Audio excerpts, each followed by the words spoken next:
नमस्कार।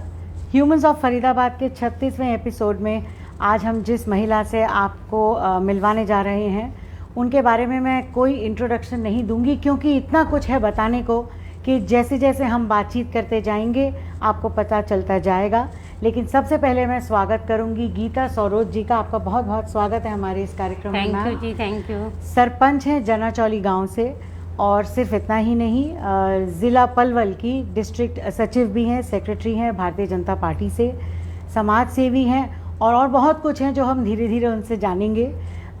वैसे तो हम सबसे पहले महामारी से संबंधित बातचीत करते हैं, लेकिन थोड़ा सा पहले मैं जानना चाहूँगी मैम से, ताकि आप सब भी सुन सकें कि ये सिलसिला जो है समाज में उतरने का, ये कब से शुरू हुआ।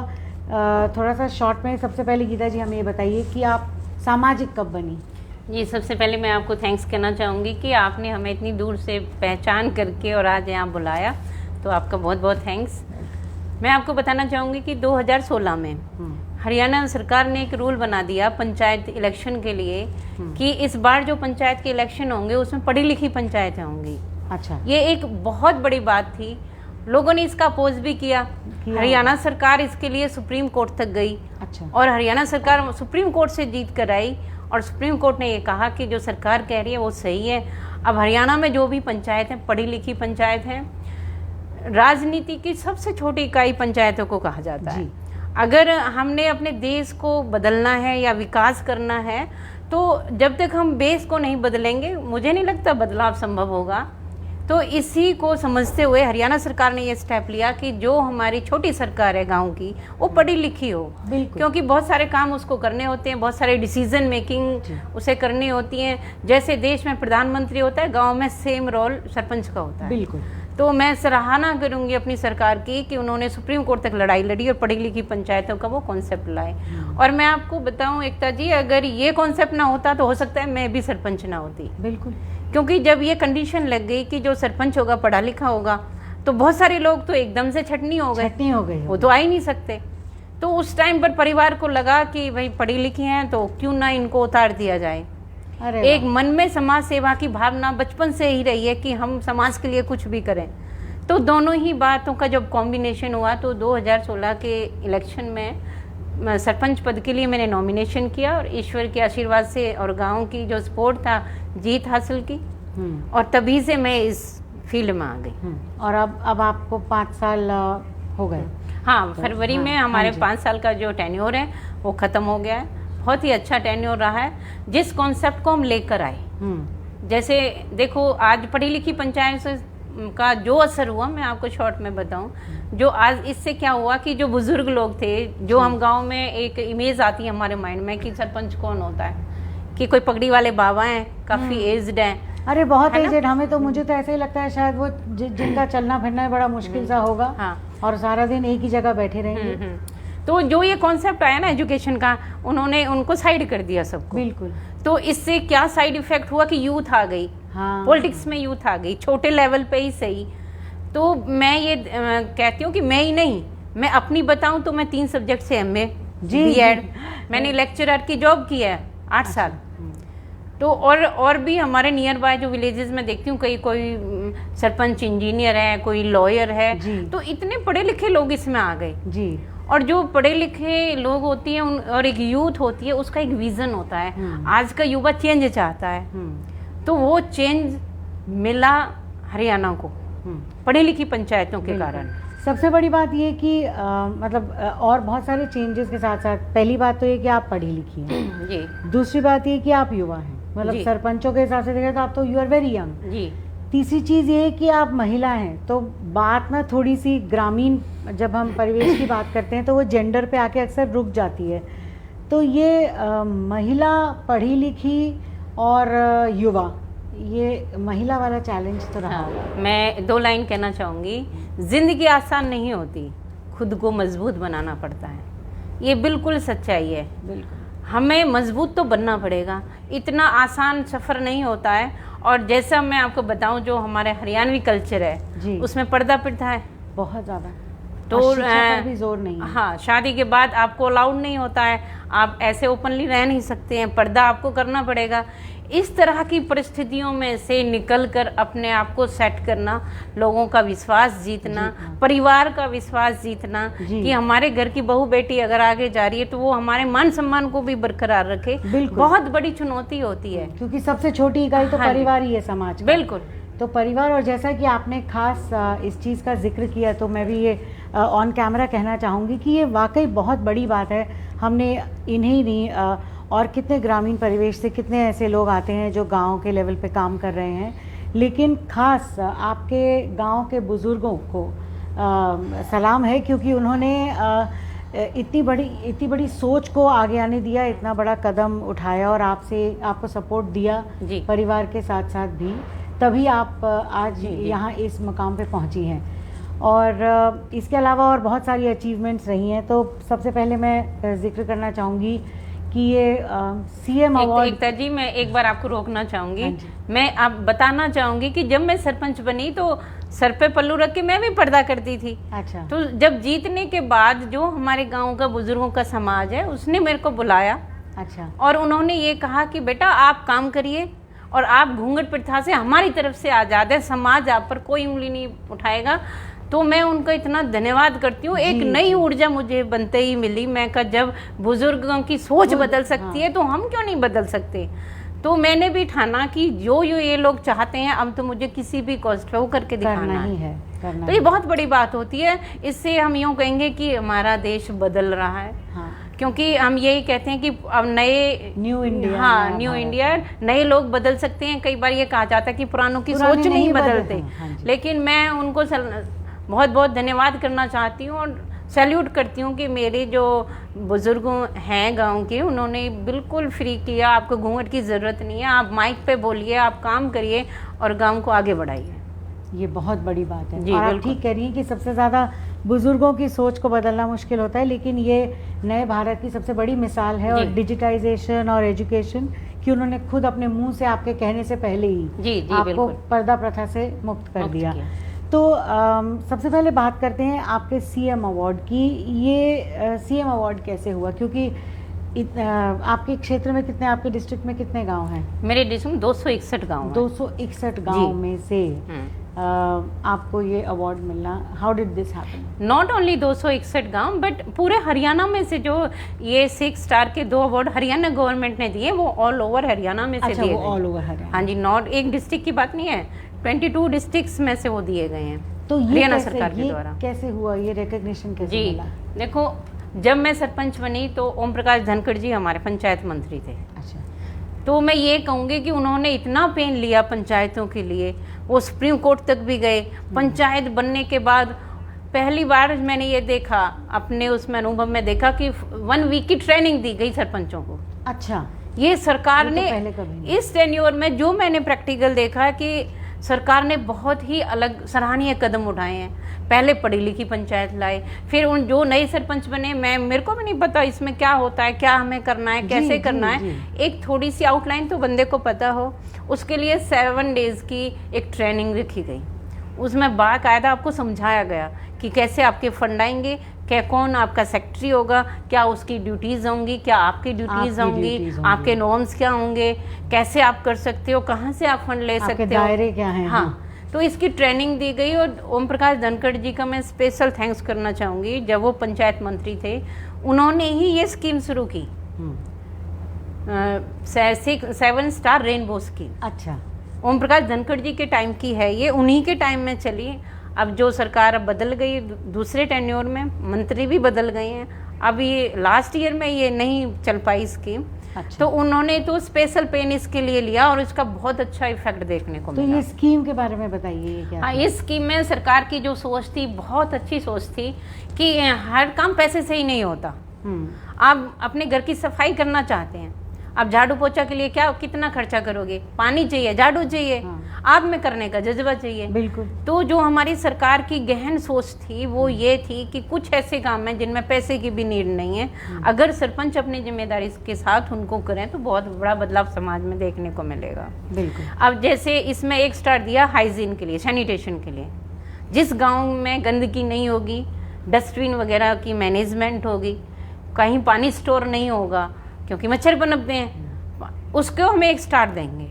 और 1 स्टार के हिसाब से 1 लाख की राशि तो ऑन द स्पॉट जब प्राइज मनी सरकार ने दी, अच्छा। आरटीजीएस के द्वारा वहीं के वहीं भेज दिया था पंचायतों के खाते में, बहुत बढ़िया। एक प्राइज मनी जी। तो इससे मोटिवेशन मिला। दूसरा, उन्होंने, अब गांवों में समस्या होती है, थोड़ी लिटरेसी ज़्यादा है, तो उसमें कई बच्चे स्कूल छोड़ के बीच में पढ़ाई छोड़ के बैठ जाते हैं। जी जी।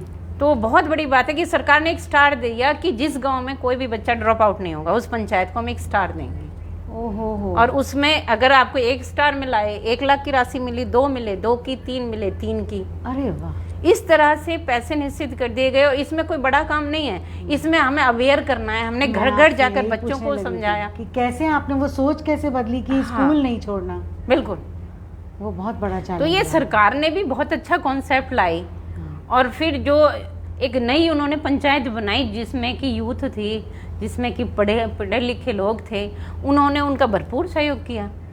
इस तरह से अब सेक्स रेशो हम सब जानते हैं कि हरियाणा में गर्ल्स बॉयज़ में काफ़ी डिफरेंस है, तो इसको कैसे पाटा जाए, क्योंकि बेस ग्राउंड पे जाके ही कुछ बदलाव पॉसिबल है। तो गांवों में कई हम सुनते हैं कि अबॉर्शन करा देते हैं अगर बेटी के लिंग जांच करा के। तो इसको कैसे रोके? सरकार ने कहा कि 1 स्टार आपको दिया जाएगा, अगर आपके वहाँ लड़की लड़के बराबर हैं तो उस पंचायत को 1 स्टार मिलेगा, यानी 1 लाख की राशि। 1 लाख की राशि मिलेगी। बहुत ही अच्छे। तो इस तरह से ये 7 स्टार्स की व्यवस्था फिक्स की गवर्नमेंट ने। और फिर जो 6 स्टार आए हैं या 5 आए हैं, उनके लिए अलग से भी राशि दी कि जो 6 स्टार है उसको वो पंचायत 20 लाख रुपए की राशि लेके अपना कोई भी काम करा सकती है। मैं खुद धनखड़ जी के पास 6 स्टार पहली बार लेने के बाद गई थी, जी मुझे 20 लाख का काम कराना है, आपने कहा था आप दीजिए। उन्होंने झट से सिग्नेचर करके दिए और वो पैसे हमारी पंचायत को मिले और हमने उससे विकास कार्य कराया। क्योंकि आप ऑलरेडी उनको ये दिखा चुकी थी कि मैं ये काम कर सकती हूँ। और वो सारा काम जो आपने किया 1 लाख की राशि जीतने के लिए, वो बिना पैसे खर्च किए, केवल लोगों को अवेयर करके, क्योंकि ये शिक्षित हैं, इनकी टीम पढ़ी लिखी है, और इसीलिए ये मुझे लगता है आपको सब बच्चों के शायद माता पिता से मिलना पड़ा होगा। मैं बताऊं, मैं खुद एक शिक्षिका रही हूं। मैंने सीबीएसई में 8 इयर्स लेक्चरर की जॉब की है। मैं शिक्षा के हर नॉर्म को जानती हूँ, किस लेवल पे क्या करना है। तो मैं जब सरपंच बनी तो पहले जो हम सरपंचों का काम समझते थे ना, गली को बनवा दिया, सड़कें बनवा दी, लड़ाई झगड़े में उनका कोई फैसला करा दिया, हम यहीं तक सीमित थे। हम भी यही सोचते थे सरपंच ऐसे ही काम करते हैं। लेकिन मुझे पता था अगर हमने अपने गाँव को बदलना है, अगर सोसाइटी को बदलना है, अगर देश को बदलना है, तो उसमें एजुकेशन को सही करना पहला काम। तो मैंने सबसे पहले स्कूल पे ध्यान दिया। स्कूल में कितने टीचर हैं, किस टाइम आ रहे हैं, क्या वो पढ़ा रहे हैं। मैंने उनकी टीचर्स की मीटिंग ली, बच्चों को अकेले में समझाया, बेटा आपको कोई भी कमी दिखती है आप मेरे को बताएंगे, आपका नाम भी नहीं ओपन होएगा, आप जो भी कमियां हैं आप मेरे को कहेंगे। उनका ट्रस्ट आप में बिल्डअप हुआ। तभी आप इस चीज को मैंने अब गवर्नमेंट स्कूल में आप जानते हैं गरीबों के बच्चे ज़्यादा होते हैं, किसी पे पेन कॉपी नहीं है, हमने वो भी मैनेज करा के दिए। टीचर कहते हैं कि मैडम ये लेके ही नहीं आते हैं, वो भी मैंने उनको जाके स्टॉक में दे दिए। मैं कहा जिस बच्चे पे ना हो आप दे दिया करो। मैं खुद भी वहाँ क्लास ली मैंने सरकारी स्कूल में, खुद भी पढ़ाती हूँ। आपको बच्चों का इंटरेस्ट पता चला। बिल्कुल, लेवल भी जांचा उनका। फिर हमने देखा कि गाँवों में कंप्यूटर को कमी जानते हैं लोग, वो भी सरकारी अगर स्कूल हो। तो जब मैंने चार्ज लिया, मेरे गांव के सरकारी स्कूल में एक ही कंप्यूटर था, वो भी खराब था। अच्छा, और कितने बच्चे थे स्कूल में? 8 तक का मिडिल स्कूल है, देखो इतना क्राउड तो होता है बच्चों का। तो फिर हमने वो कंप्यूटर भी सही कराया। फिर 2 कंप्यूटर अपने घर से डोनेट किए। फिर टीचर्स कहते हैं मैडम अगर हम फोटो कॉपी कराते हैं तो हमें 3 शहर तक जाना पड़ता है, हमारा टाइम वेस्ट होता है। आप कहते हो पढ़ाओ, हमें तो एक प्रिंटर चाहिए। फिर उनको एक प्रिंटर भी हमने अपने घर से दिया। बहुत बढ़िया। फिर कहते हैं जी लाइट चली जाती है, डबल बैटरी का इन्वर्टर एक हमने अपने घर से दिया, एक एडीसी ऑफिस से मैनेज करा के दिलाया। 2 इन्वर्टर हैं स्कूल में, सभी फैंस हैं, जो बच्चे टाटपट्टी पे बैठ जाते थे आज एक भी नहीं बैठेगा, सब बेंचेस पे बैठेंगे। अच्छा, बेंचेस। हाँ, तो इस तरह से जो भाई हम जैसे प्राइवेट स्कूलों में जाते हैं, हमें गेट से उसकी ब्यूटी एक दिख जाती जी, है। जी, जी। अगर हम छोटी क्लासेस में जाएं तो इतने अच्छे से रूम्स को डेकोरेट करते हैं, ब्यूटीफुल, हाँ, बहुत सुंदर रंगीन पेड़ furniture, पौधे, सब कुछ, जी। एक जो बच्चा अगर गेट में एंट्री उसका करता है मन उसको करे। अच्छी फीलिंग आए जी। कि आप अच्छी जगह पे आ गए हो।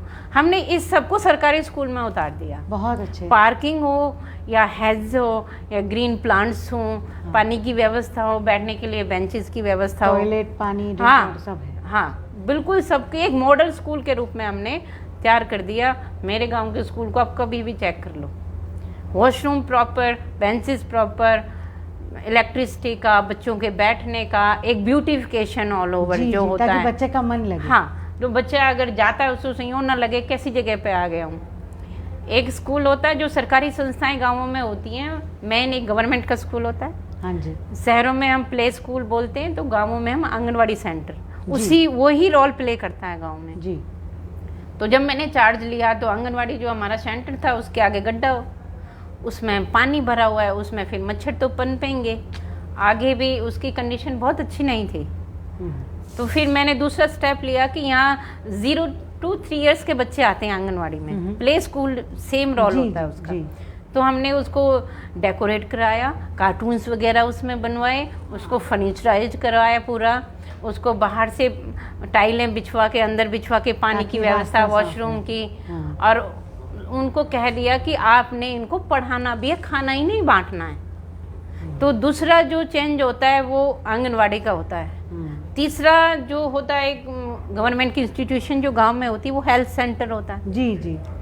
अब उससे पहले क्या था, मेरे आने से पहले जो हमारी आशा बहन जी, एएनएम बहन जी होती हैं, वो घरों में बैठ के अपना कागज़ पूरे करके भेज देती थी। जब मैंने लिया तो मैंने जान दिया ये कौन एम्प्लॉई है, कहाँ काम करता है, कैसे काम करता है। मैंने फिर उनको लगाम खींची।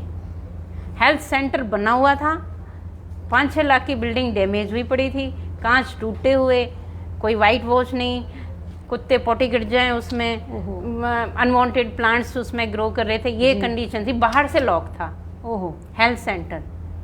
तो फिर मैंने उनकी मीटिंग ली और उनको कहा अगर भाई 5 ईयर आगे का पता नहीं, 5 साल के लिए तो अगर आपने जॉब करनी है तो प्रॉपर ही करोगे, आप घरों में बैठोगे नहीं। और फिर उनका सीधा क्वेश्चन है जी करवाओ सही, हम तो वहाँ बैठ जाएंगे। तो हमने पूरा उसको मेंटेन किया, हेल्थ सेंटर को वाइट वॉश करा के, सफाई करा के, जो भी चीज़ की जरूरत थी, पानी की व्यवस्था, लाइट की व्यवस्था। मैं कहा आप आज से यहीं बैठोगे। फिर हमने परमानेंट एएनएम के लिए वहाँ अपनी अप्लाई सीएमओ से डिमांड भेजी आगे। आज इतनी कंडीशन है कि बड़ी अच्छी कंडीशन में हमारा वहाँ हेल्थ सेंटर चलता है। एक एएनएम बहन जी वहाँ 24 घंटे रहती हैं। अच्छा। अभी फर्स्ट एड की अगर गांव में किसी को ज़रूरत है तो वो जाके उनसे हेल्प ले सकता है। मैं अपने व्यूअर्स को बता दूं, ANM is basically a nurse come midwife जो ट्रेंड क्वालिफाइड होती हैं और बेसिक जो मेडिकल ट्रीटमेंट है या फर्स्ट एड है या इन केस ऑफ इमरजेंसी जो इनिशियल हेल्प की ज़रूरत होती है, she is trained to handle this. तो 24 घंटे एक, हाँ, आप हमारे पिछले एपिसोड में भी देख चुके होंगे कि बहुत से ऐसे ग्रामीण क्षेत्र हैं, बेल्ट्स हैं, गांव के गांव हैं, जहां प्राइमरी हेल्थ सेंटर तो क्या, कोई मेडिकल स्टाफ या कोई जगह ही नहीं है, किसी के बैठने की या व्यवस्था नहीं है। लेकिन यहाँ पे गीता जी ने अपने एफर्ट से, और ये बहुत मुश्किल रहा होगा, अभी सुनने में तो एक फिल्म जैसा लग रहा है हमें, लेकिन ये बहुत मुश्किल रहा होगा कि एक गंदे से एरिया को साफ़ करवा के और वहाँ एक इंसान के बैठने की जगह बनाना उस लायक, और फिर 24 घंटे एक महिला या मतलब एक एएनएम का वहाँ पर रहना, ये एक बहुत बड़ी अचीवमेंट है, जिसके लिए मैं आपको इन सब चीज़ों के अलावा बहुत बहुत बधाई देना चाहूँगी। क्योंकि जैसे जैसे हम अपने इस कार्यक्रम के ज़रिए जान रहे हैं तो गांव में बहुत दिक्कतें हैं, बहुत ज़्यादा दिक्कतें हैं। बहुत से लोग से हमें पता चलता है और हमें लगता है शायद मास्क सैनिटाइज़र बंटवा दिए, सैनिटाइजेशन करवा दिया तो शायद सब कुछ ठीक हो जाएगा। लेकिन मैं अब महामारी पर आपसे बात करना चाहूँगी कि पिछले साल और इस साल में, एक तो ये कि आपके गांव में अवेयरनेस कैसी रही, किस तरह के केसेस रहे, क्या आपका गांव भी, आपका क्षेत्र भी उस चीज़ में शामिल है कि जहां केसेस बिल्कुल हाथ से निकल गए और या कोविड डेथ्स हुई, ऐसा परिस्थिति आई क्या? सबसे पहले तो जो हमारे देश के बहुत सारे लोग इसमें चले गए, मैं आत्मा की शांति के लिए ईश्वर से दुआ करती हूँ। जी। एक बहुत बुरा वक्त देश पे आया, सबने अपनी अपनी कोशिश की, हर लेवल पे की, और काफ़ी हद तक आज हम उससे निकल चुके हैं, उबर चुके हैं। जहाँ तक मेरे गांव की बात आती है, बीमारी कोई भी हो, कोरोना हो, सरकार क्या कहती है, डॉक्टर्स क्या कहते हैं, आप हैंड वॉश करिए, सफाई रखिए, डिस्टेंस रखिए। तो मैं कहना ये चाहती हूँ, जो सफाई आ गया ना, जो सैनिटेशन हो गई, फर्स्ट प्रायोरिटी हो गई जी। वो तो हमारे संस्कार में हाँ, भी है। अब मैं आपको बताऊं गांवों में क्या होता था, आज हालांकि बहुत सुधार हो गया है। हरियाणा गवर्नमेंट ने इसके लिए बहुत कोशिश की है। हाँ जी। कई प्लान्स चलाए हैं कि लोग खुले में शौच जाते हैं। हाँ, मैं भी और आज से नहीं, वर्षों से जाते हैं, वो हैबिचुअल हो चुके हैं इस चीज़ के। और जिस चीज़ के सालों से लोग हैबिचुअल हों और उसको रोकना बहुत कठिन काम है। हमारा WHO की रिपोर्ट ये कहती है कि आजकल बच्चों की हाइट नहीं है, हेल्थ भी अच्छी नहीं है, क्योंकि वो खुले में शौच जाते हैं। एक मक्खी उस शौच पे बैठ के घर में आके भी बैठ जाती है, हमारे खाने पे भी बैठ जाती है। एक मक्खी के 6 पैर होते हैं। अब वो कितनी गंदगी 6 पैरों से लगा के लाई है, जो आपके घर में वो कहीं भी बैठी है तो वो वहीं छोड़ेगी। जी जी। तो हाइजीन जो पहला काम है, जो होना चाहिए, अगर आप सही में ही दिल से ही कुछ करना चाहते हैं तो हाइजीन पर आपको ध्यान देना पड़ेगा, घर की हो या बाहर की हो या गांव की हो या समाज की हो। तो मैंने जब चार्ज लिया, मैं आपको बताऊं गांव की कंडीशन क्या थी। गांव की जो आउटर बाउंड वो होता है रास्ता, जिसको बाईपास कहते हैं हम जी। वो हमारे गांवों में उसको फिरनी बोला जाता है जी। सभी गांव में वो यही कल्चर होता है। हाँ, तो उस कूड़ा डाल देते हैं उस पर। हमारी गाड़ी जब अपने घर के लिए जाती थी तो कूड़े के ढेर से ही निकल के जाती थी, इतना रास्ता प्रॉपर नहीं था। वहाँ कूड़े के ढेर, उस पर बच्चे पोटी करते, और जैसा सीजन अब रेनी सीजन अब आ ही गया है, उस कंडीशन में वहाँ से आप पैदल निकलना दूभर था आपका। ओह, ठीक है। बात ये नहीं कि पैसे से ही सब कुछ होगा, आपके अंदर अगर जज्बा हो, आप अगर कुछ बदलाव चाहते हैं दिल से, तो कुछ भी हो सकता है। ये मैं 5 साल के टेन्योर में जो मुझे सबसे हार्ड लगा, यही काम लगा। हाँ। लेकिन हमने ठाना कि नहीं, घर को सुंदर सब बनाना चाहते हैं। और ऑर्थोडॉक्स देखिए, हम सब ये चाहते हैं हमारा देश बहुत ब्यूटीफुल हो। हम अभी यहाँ आए स्टूडियो में, हमने देखा कि इतनी अच्छी जगह है, तो ये अच्छा ही सब चाहते हैं, सुंदरता सबको अच्छी लगती है, करना कोई नहीं चाहता। मैं कहा ये पेन हम लेंगे। हाँ जी। मैंने अपनी महिलाओं की टीम बनाई गाँवों में। अच्छा। और ऐसी महिला काफ़ी एज्ड थी, जो थोड़ी दबंग थी। हाँ। अच्छा। उनको लिया, अपने साथ जोड़ा, और खुद ने उनसे आगे रही, मैं उनके आगे। मैं कहा हम ना तो कूड़ा डालने देंगे फिरनी पे किसी को, ना पोटी करने देंगे। और हमने टॉर्च लेके ड्यूटी दी। शाम को जाने का टाइम होता है, मोस्टली 7 to 9 के बीच में लेडीज बाहर जाती हैं। अच्छा। बहुत बड़ी समस्या। हाँ। और अंधेरे, लेडीज के जेंट्स भी, बच्चे भी। हाँ जी। और फिर अंधेरे में वो कहीं बीच जाके बैठाते हैं। तो हमने सुबह 4 बजे उठ के हम 4:30-5 बजे अपनी ड्यूटी पे फिर लग जाते।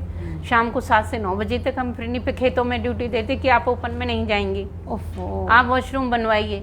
हर तरह से हमने सख्ती भी करी, जो कुछ नहीं माने तो पुलिस तक की हमने हेल्प ली। ओह, कि हम, लेकिन हम करने नहीं देंगे। अगर आप कह रहे हो कि आप, बहुत लोग कहते हैं आपने इतने अच्छे काम करे हैं जी, लोग दोबारा भी आपको चाहेंगे। लेकिन ये कड़वी सच्चाई ये है, अगर आप सच में बदलाव करोगे, सहानुभूति आपको कमी मिलेगी जी। अब लोगों ने ये कहना भी शुरू किया इन पे कोई काम नहीं है, आज तक सरपंच ही नहीं बने, ये लेटरिन भी नहीं करने देंगे लोगों को। तो आपका एम कितना ही हो, लेकिन उनकी सोच तो उसी लेवल की है। हाँ, क्योंकि अभी अवेयरनेस नहीं है, लेकिन फिर भी हमने ये काम किया। और आज मुझे खुशी है कि मेरी गांव की फिरनी पे कोई किसी भी टाइम चला जाओ, ओपन डेफिकेशन के लिए मैं बताऊंगी। हाँ जी। हाँ, शौच मुक्त है, शौच मुक्त है। हाँ, खुले में कोई अब नहीं जाएगा। और स्पेशली गांव की फिरनी जहां हमारी आबादी रहती है, हाँ, गंदगी की वजह से कोई बीमारी ना फैले। हाँ, तो ये बहुत बड़ा मैं काम अपने आप भी मानती हूँ कि बहुत हार्ड वर्क मेरे लिए रहा ये वाकई। हाँ। मैं ये खास बताना भी चाहूँगी हमारे व्यूअर्स को कि हमने टॉयलेट फिल्म देखी है, और एक नहीं कई बार देखी है, हमें बहुत मज़ा आता है देखने में। लेकिन ये टॉयलेट वर्जन 2 जो रियल में है, वो लड़ाई इन्होंने लड़ी है। और ये मैं दावे से कह सकती हूँ कि ये जितना सुनने में इस समय आसान लग रहा है, ये बहुत बहुत मुश्किल रहा होगा, क्योंकि यहाँ फंड्स की नहीं, यहाँ सोच की बात है। और महिलाओं ने खुद इस चीज़ का ज़िम्मा उठाया, ड्यूटी दी। 7 से 9 एक ग्रामीण महिला के लिए अपने घर के काम छोड़ के शहरी भी नहीं कर पाते हैं, और घर के काम छोड़ के इस ड्यूटी पर लगना, और वहाँ के बड़े बुजुर्ग, बच्चों, मतलब मेल कम्युनिटी और अपनी फीमेल से भी उनको ज़रूर पुश बैक मिला होगा, तो उन सब की सोच को चेंज करना बहुत बहुत बड़ी बात है। प्रताप जी, हमारे पास कोई सवाल है क्या ऑडियंस से? हाँ जी, विपुल शर्मा जी हैं, ये कह रहे हैं कि मैडम जिस तरीके से हरियाणा सरकार ने महिलाओं को 50% भागीदारी चुनाव के लिए दी है, आपको नहीं लगता कि दिव्यांगों के लिए भी कुछ प्रतिशत भागीदारी होनी चाहिए? देखो, पहले मैं सराहना करूंगी सरकार की, क्योंकि अब तक ऐसा नहीं था। 33% की रिजर्वेशन अब तक दी गई थी जी। लेकिन एक खुशी की बात आपको बताऊं, मेरे टेन्योर में जो 33 का रिजर्वेशन था, 42% महिलाएं इलेक्ट होके आई। बहुत बढ़िया। लेकिन अब सरकार ने ज्यादा चुन के आई वो। जी जी। तो एक बदलाव का संकेत होता है कि ये भी एक संकेत है कि महिलाएं निकल रही हैं बाहर। वो 50 कर दिया। मैं 2 शब्द बोलूंगी, महिला शक्ति है, सशक्त है। महिला शक्ति है, सशक्त है, वह भारत की नारी है, और ना जरा भी कम ना ज्यादा, हर चीज में बराबर की अधिकारी है। बहुत बढ़िया। हम वुमेन्स डे बनाते हैं 8 मार्च को, महिला दिवस। आज तक हमें वुमेन्स डे मनाना पड़ रहा है। ये कोई खुशी की बात नहीं है, ये दुख की बात है कि अभी हम उस लेवल पर आए नहीं है कि जो एक वो महिला का अधिकार होना चाहिए वो पूरे आज तक नहीं मिले हैं। जो एक दिन मनाया जाता है। जो इतनी पुरानी लड़ाई यूरोप से शुरू हुई और आज तक चली हुई है, तो इसमें सरकार का ये कदम जो पंचायतों के लिए उठाए बहुत ही सराहनीय है। जैसे कि प्रश्न भाई ने पूछा है कि दिव्यांगों के लिए नहीं होना चाहिए, आप मांग उठाएंगे, जब तक हम डिमांड नहीं रखेंगे, जब तक आपकी कोई सुनेगा नहीं।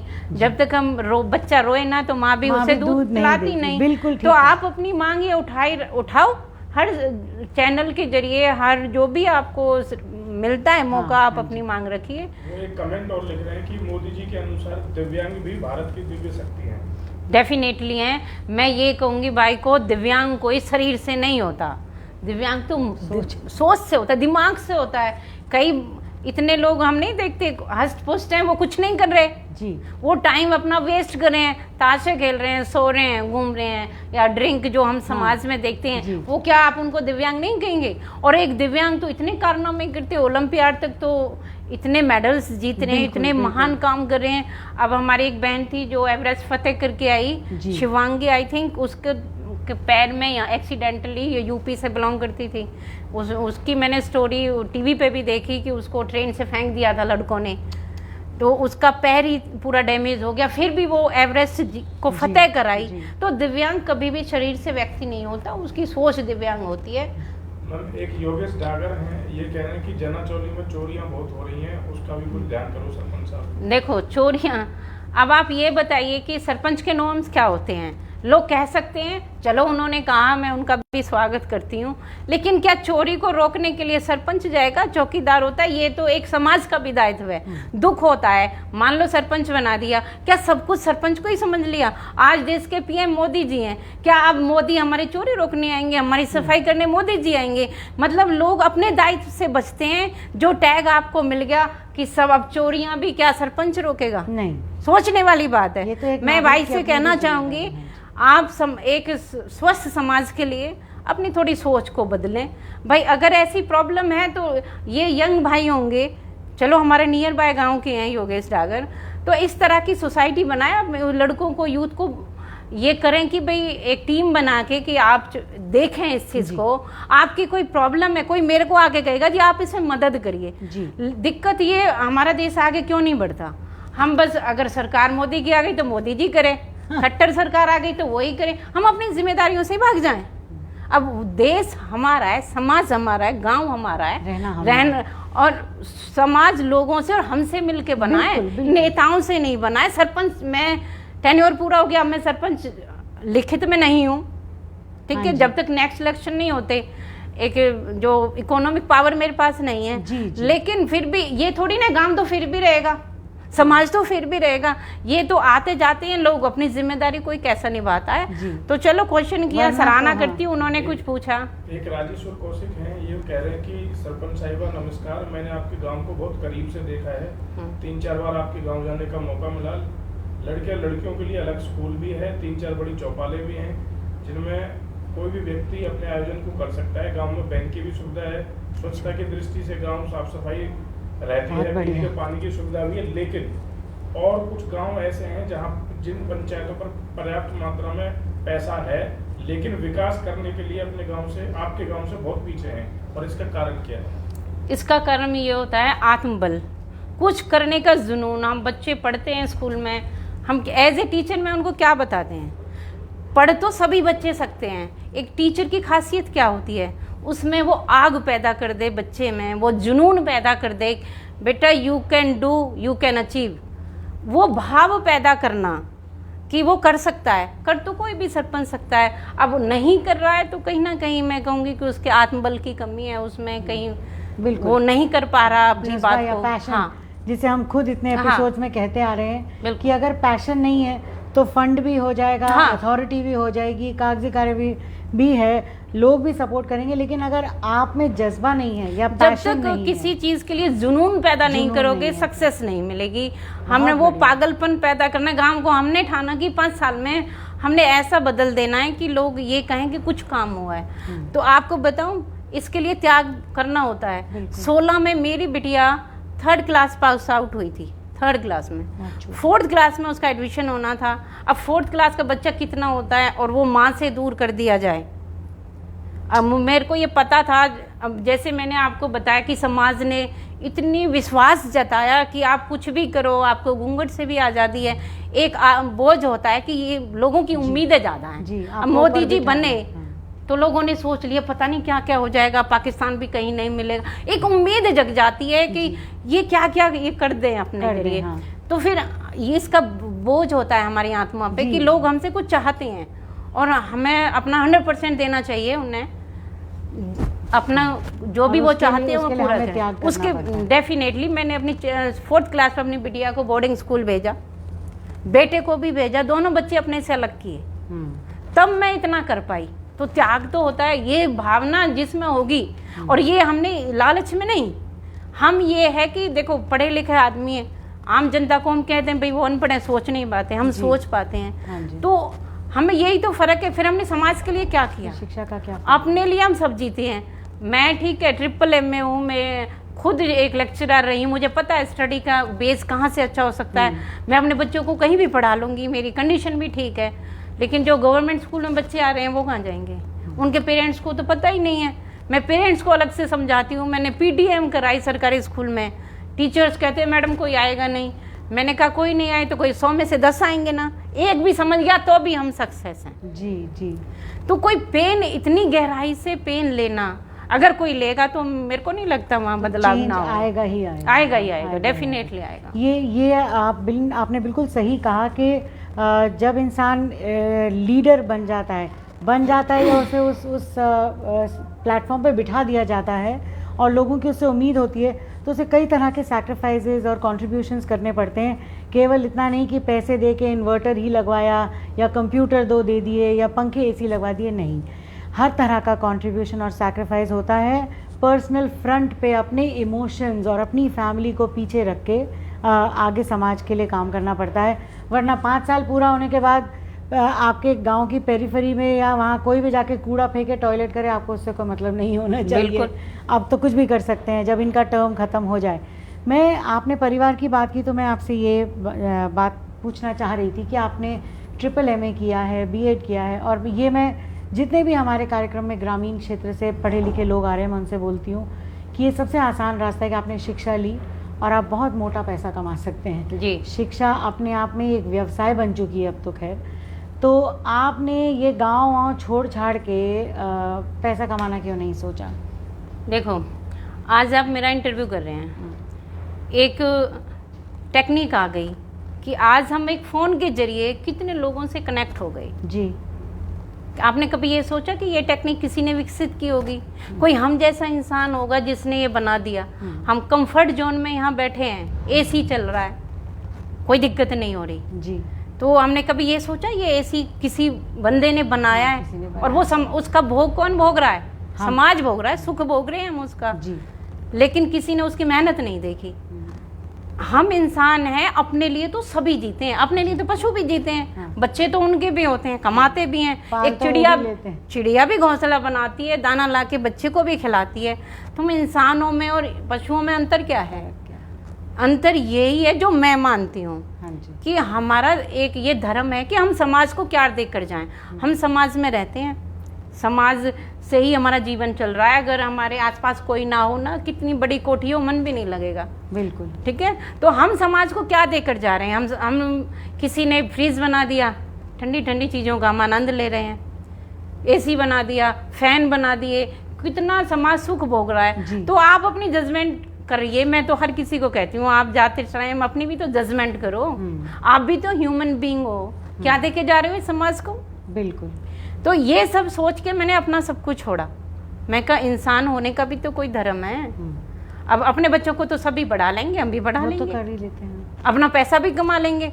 अपना पैसा ही सब कुछ नहीं होता, कोई लेके तो नहीं मरेगा इस पैसे को, कितना ही कमा लो, जाएगा खाली, आया भी खाली जी। तो एक इंसान का जो दायित्व होता है, जो उसका मॉरल ड्यूटी होती है कि समाज का आप सुख भोग रहे हो तो आप भी तो समाज को कुछ देखे जाओ। ये सोच के मैंने अपने निजी स्वार्थों से ऊपर उठकर एक दिल की गहराई से उसको पैशनेट होके पूरे जुनून के साथ जो किया, और मैं संतुष्ट हूँ। कहते हैं सब तो खुश तो ईश्वर से भी नहीं है। आज बारिश आ गई, कुछ लोग कहेंगे अच्छा हुआ, कुछ कहेंगे अरे सत्यानाश हो गया, फसल कल ही बोई थी जी। तो सबका भला तो मैं ये नहीं मानती कि सब लोग मेरे को अच्छा करें, खुश नहीं कर संतुष्ट सकते। तो नहीं कर सकता जी, कोई जी। इंसान किसको सबको कैसे संतुष्ट कर सकता है। लेकिन फिर भी मैं खुद में ये संतुष्ट हूँ कि मुझे जो जिम्मेदारी गांव ने सौंपी, मैंने अपना 100% उसमें दिया, जितना मैं कर सकती थी वो मैंने अगर किया। आपने ऑनेस्टी से आप सेटिस्फाइड हैं तो इससे जी। बड़ी कोई चीज़ है ही नहीं। जी जी। आपने कहा कि आपको गांव के बड़े बुजुर्गों का सपोर्ट रहा और फैमिली का रहा। फैमिली का तो जाहिर है रहा, और तभी आप ये सब कर पाई हैं जी। क्या आपके बच्चे, बिटिया तो छोटी है, बेटा तो समझदार है, तो क्या वो इस चीज़ को रियलाइज़ करता है कि मेरी मम्मी कितना बड़ा कंट्रीब्यूशन दे रही है और ये कितना बड़ा काम कर रही हैं? मैं बताऊं, चंडीगढ़ से एक टीम आई मीडिया की, जून के महीने में आई थी, बच्चे छुट्टियों में आए हुए थे। वो भी इस तरह से इंट्रो करने आ गए कि मैडम ने काम किया है, इनकी ग्राउंड रिपोर्ट लेने आ गए। तो उन्होंने एक क्वेश्चन मेरी बिटिया से पूछ लिया, अच्छा। बेटे आपकी मम्मी तो इतना अच्छा काम कर रही है, आपको अच्छा लग रहा है? कह रही है इसलिए ना मम्मा ने हमें दूर कर दिया है। हाँ। ये एक बच्चे की फीलिंग, तो सेक्रीफाइस तो होता है, चलो वो करते हैं मैनेज बच्चे, लेकिन हाँ उनके मन में थोड़ी तो रहती है कि 4th क्लास में माँ से अलग होना। हाँ। तो दिल का दर्द तो उनका है, लेकिन देखो सबसे आसान काम क्या होता है, कमी निकलवा लो जी। किसी से भी निकलवा लो, थोड़ी देर में निकाल देंगे। वो कुछ तुम चेंज करके दिखाओ, उस पर कोई जोर नहीं देगा। मेरे में 50 कमी निकाल देंगे लोग आज भी, मेरे को कोई टेंशन नहीं है। अपना दिमाग है, जैसी उसके अंदर की सोच होगी वो बाहर निकल के आएगी। वो उसका लेवल है, मेरा लेवल नहीं है कि उसने मेरे बारे में गलत कहा, मैं क्यों टेंशन लूंगी। उसकी सोच ऐसी है कि वो उस फेज को तो देख ही नहीं रहा। जो आदमी इस फेज को देख लेगा कि अपने बच्चों का भी जिसने सेक्रीफाइस कर दिया, इससे बड़ा क्या होगा सेक्रीफाइस। बिल्कुल। तो अब लोग कहें, कोई अच्छा कहे बुरा करे, आई डोंट केयर, वो उनका काम है। जैसा हमारा मेंटल लेवल होगा ऐसे हमारे थॉट्स निकलेंगे। बिल्कुल। सबसे बड़ी बात है कि मैं खुद सेटिस्फाइड हूँ कि जैसी मेरे से बन सका मैंने अपना 100% दे दिया। बिल्कुल। आपसे जब बात हो रही थी तो आपने इस चीज़ का भी जिक्र किया कि ओहायो यूनिवर्सिटी से कुछ लोग आए थे जिन्होंने यहाँ के रूरल कल्चर को देखना चाहा, तो उनके साथ आपका इंटरेक्शन और वो एक्सपीरियंस कैसा रहा उसके बारे में थोड़ा बताइए। ये बहुत बड़ी बात है। जी जी, मैं ये कहना चाहूँगी, चाहे हम ऑफिसर हैं या पॉलिटिशियन हैं या आप मीडिया कर्मी क्यों ना हैं, हाँ जी। एक देशभक्ति सब में होती है। हम काम तो करते हैं, अपनी आजीविका के लिए भी करते हैं, लेकिन फिर भी हमारे देश प्रेम एक अलग भावना होती है जो सबके मन में होती है। मैं सलाम करूँगी, हमारे डीसी साहब थे मनीराम शर्मा, उनको सुनता भी कम था। अच्छा। मतलब वो जैसे भाई का क्वेश्चन आना है दिव्यांग, वो एक मॉडल स्टोरी थे। एक जो अपने आप को दिव्यांग कहता है वो डीसी बन गए। उनको ये कहते हैं जी जब मैं पढ़ता था तो मेरे पास पैसे, मशीन नहीं थी सुनने की, उधार लेके 2 लाख की डलवाई, फिर और अच्छे से सुने तो डॉक्टर ने कहा 5 लाख की मशीन डलेगी। पैसे नहीं थे, कई लोगों ने जब उनकी कंडीशन समझी तो डोनेट किया, उनके माइंड में वो मशीन पड़ी। अच्छा। आज वो डीसी हैं। बहुत बढ़िया। ठीक है, और मैं उनकी सोच को सलाम करती हूँ कि उनमें देशभक्ति कितनी। उनके कुछ अपने कलीग्स फॉरेन में सेट हैं। वो आप जैसे कि अमेरिका जैसे जो यूरोपियन कंट्रीज हैं वो इंडियंस को कुछ नहीं समझते जी। वो कहते हैं सपेरों वाला देश है, और महिलाओं की कंडीशन जैसे गांव वाले हम देख रहे हैं कि बहुत पिछड़ा हुआ मानते हैं। जी जी। तो एक हमारी मीटिंग थी तो हमारे डी साहब ने कहा, मैडम मैं अमेरिका से कोई डेलीगेशन बुलाऊं तो क्या आप मैनेज कर पाएंगे? वो लोग हमारे देश को कुछ समझते नहीं है। उसमें उनकी देशभक्ति थी। एज ए डीसी वो पेन ले ना ले ये जरूरी नहीं होता, डीसी जी, को बतेरे काम हाँ, होते बहुत होते हैं, हैं। लेकिन अपने देश की छवि को सुधारने में वो कुछ योगदान देना चाह रहे थे। मैंने उनसे कहा, डी साहब आप बुला लीजिए, अगर वो इंडियन वुमेन को भूल जाएं जैसे आप कह रहे हैं कुछ समझते ही नहीं है, तो मेरी गारंटी आप बुलाइए डेलीगेशन।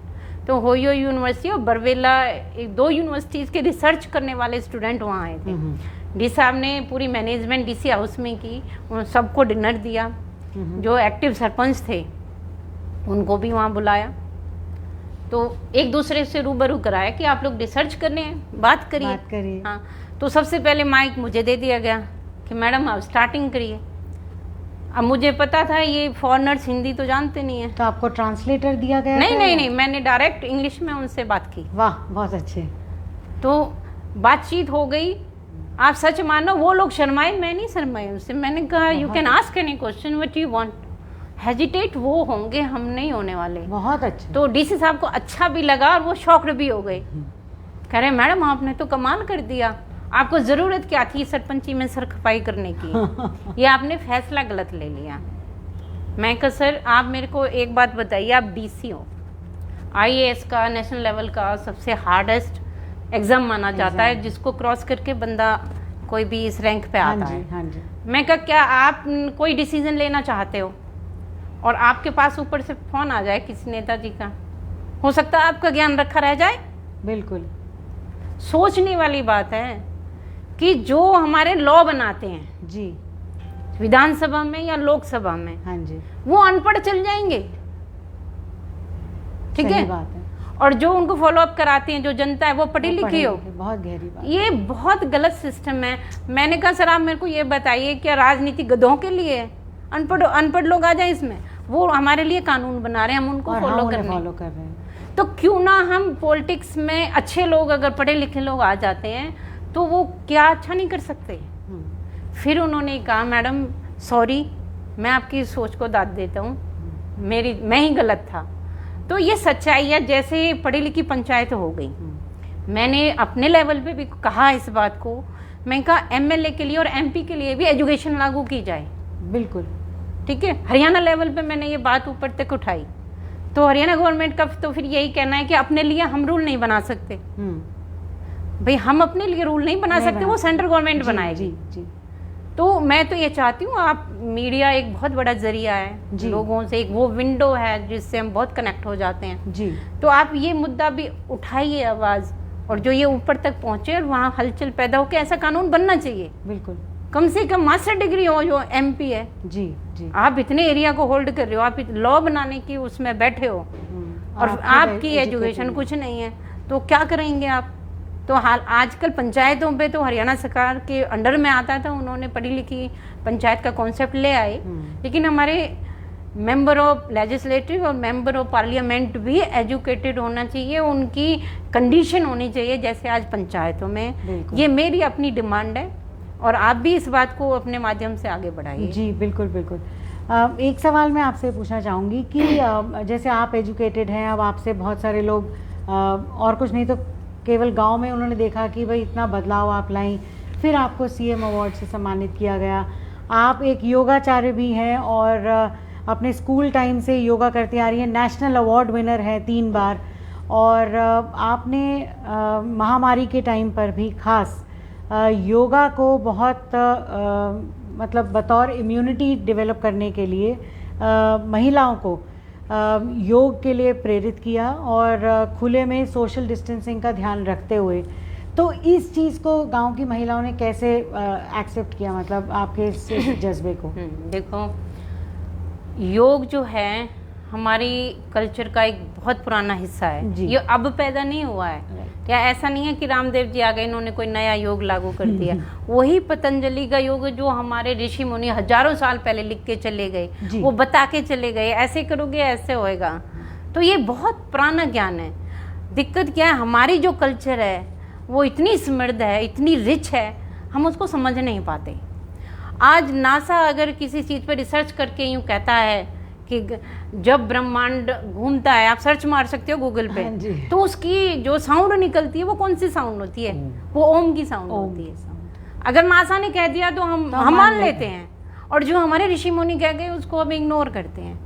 योग क्या है? योग हम हिंदी मीडियम में पढ़े थे बचपन में, 6th क्लास तक मैं हिंदी मीडियम में पढ़ी हूँ। अच्छा। तो हमारी मैथ की जो बुक होती है उसमें लिखा होता था योग करो, इट मीन्स प्लस करो, एडिशन करो। आप एडिशन करो। योग का मतलब होता है जोड़ना। योग का मतलब ये नहीं है आपने 4 आसन कर लिए वो योग हो गया। ये तो एक बहुत बड़ी साइंस है योग। तो क्या साइंस है? आत्मा को परमात्मा से जोड़ने की। जो कहते हैं ईश्वर हमने देखा नहीं, ईश्वर मिलेगा नहीं, योग कहता है आप जो हम बता रहे हैं उसको फॉलो करिए, ना मिले तो बताइए। दिक्कत ये कि कोई फॉलो करने वाला नहीं है। योग 4 एक्सरसाइज के रूप में आजकल दुनिया जानती है कि भाई आसन कर लिए कुछ तो योग हो गया। वास्तव में ये योग नहीं है। योग की 8 सीढ़ियाँ होती हैं जो महर्षि पतंजलि ने अपने लिख के गए हैं योग दर्शन में। यम, नियम, आसन, प्राणायाम, प्रत्याहार, धारणा, ध्यान एंड समाधि। आखिरी पहली सीढ़ी से यम नियम से चलो और आखिरी सीढ़ी तक समाधि तक पहुंच जाओ। समाधि मीन्स आत्मा और परमात्मा का मिलन। आसन, अब हमने देखा यम नियम आसन, तीसरे नंबर पे आसन आते हैं। ठीक है, यम नियम में आएंगे, आपकी शॉर्ट में मैं बताना चाहूंगी, ये बहुत गहरा विषय है, घंटों लग जाएंगे इसको क्लियर करने में। तो यम नियम में मॉरल वैल्यूज आती हैं। आप जब तक अपने आप में मॉरल वैल्यूज नहीं रख सकते आप योग के स्टूडेंट ही नहीं हो। ठीक है, फिर तीसरे पे आता है आसन। अब स्वस्थ शरीर से ही सब काम होते और भोगी मनुष्य कभी योगी ना होते। अगर आप योगी बनना चाहते हो तो आपको बॉडी हेल्दी रखनी होगी। आपके पेट में दर्द हो रहा है, आप आसन कर लोगे या ईश्वर का ध्यान कर लोगे? बैठते हैं पूजा में, आप चाहे ज्योति जलाते हो या जिस भी आप लाइन पे जाके ईश्वर को मानते हो, आप बैठ गए, आपके घुटने में दर्द है, आपका ध्यान तो दर्द पे जाएगा, ईश्वर पे नहीं जाएगा। इसलिए आसन का विधान योग में है कि जब तक शरीर स्वस्थ नहीं है आप ईश्वर के लिए बैठ ही नहीं पाओगे। तो पहले बॉडी को इतना सॉलिड बनाओ कि वो सर्दी, गर्मी, रोग इनसे सब दूर रहे। स्वस्थ हो गए, sound mind live in a sound body. अगर बॉडी साउंड है तो हमारा ब्रेन साउंड होगा, फिर ही वो अच्छी जगह पे जाने की सोच सकता है। दर्द वाला तो उसका तो माइंड भी दर्द में रहेगा। तो योग एक बहुत बड़ी विधा है। रामदेव जी को मैं थैंक्स बोलूंगी कि उन्होंने प्रचार खूब किया, बहुत पॉपुलरिटी दी। अच्छी बात है, मैं सराहना करती हूँ उनकी। उन्होंने स्वदेशी का वैल्यू समझाई, योग की वैल्यू समझाई। तो ये तो एक बहुत बड़ी विद्या है। ग्रामीण महिलाओं तक कैसे पहुंचाया आपने? मैंने क्लासेस भी मैंने लगवाई कुछ टाइम के लिए कि वो कुछ सीख पाए अपना डेली का। मैंने अपने गांव में योगशाला बनवाई। अच्छा। वहाँ 1 साल के लिए टीचर रेगुलर आया कांटेक्ट पे सरकार की तरफ से। योग टीचर अपॉइंट करवाया। फिर मेरे जो किसी को घुटने में दर्द है, कमर में दर्द है, वो महिलाओं को पता है कि हमारी सरपंच ने योगा करती है, पेप मीडिया से सब जानते हैं, तो वो आ जाती हैं घर कि हम क्या करें। बहुतों को लाभ हुआ है। मदर इन लॉ मेरी डेली करती है, मेरे फादर इन लॉ डेली करते हैं। कोई महिला ऐसे होती है तो उनको मदर इन लॉ भी डील कर लेती हैं। वाह, बहुत अच्छे। तो योग तो सबको करना चाहिए। मैं ये कहना चाहूँगी कि योग क्या है। योग सूत्र, जो योग दर्शन है महर्षि पतंजलि का, उसका पहला जो सूत्र है वो ये है कि अथ योग अनुशासनम। जीवन में अनुशासन लाइए। अगर डिसिप्लिन नहीं है, ना आपका सोने का टाइम है, ना आपका उठने का टाइम है, ना आपका खाने का टाइम है, आप जो मर्जी जब खाए जा रहे हो, योग का तो कोई मतलब ही नहीं है। जी बिल्कुल, चाहे एजुकेशनिस्ट हो, डॉक्टर हो, एथलीट हो, डिसिप्लिन नहीं है तो एक सवाल मैं और आपसे पूछना चाहूँगी। आप एजुकेटेड हैं और पॉलिटिक्स के हिसाब से देखा जाए तो यूथ हैं। क्या आपसे इंस्पिरेशन लेके आपके गांव के किसी भी एक युवा ने शिक्षा या सिविल सर्विसेज का एग्ज़ाम या आपके साथ कोरोना के दौरान मिलकर कोई ऐसा काम किया या जुड़े जिसके लिए आप ये कह सकें कि मैं इतने लोगों को इंस्पायर कर सकें? देखो, लड़कों को हर पेरेंट्स चाहते हैं कि मेरा लड़का कुछ ये बन जाए, ऑफिसर बन जाए, कोई पुलिस में कुछ भी बन जाए, और हर पेरेंट्स अपना पूरा एफर्ट्स देता है उसको कामयाब करने में। अब स्पेशली बात करूँगी महिलाओं की, मैं महिला हूँ, तो एक हमारी गांव की महिला ने कहा कि दीदी आप मेरे को जॉब दिलवा दो।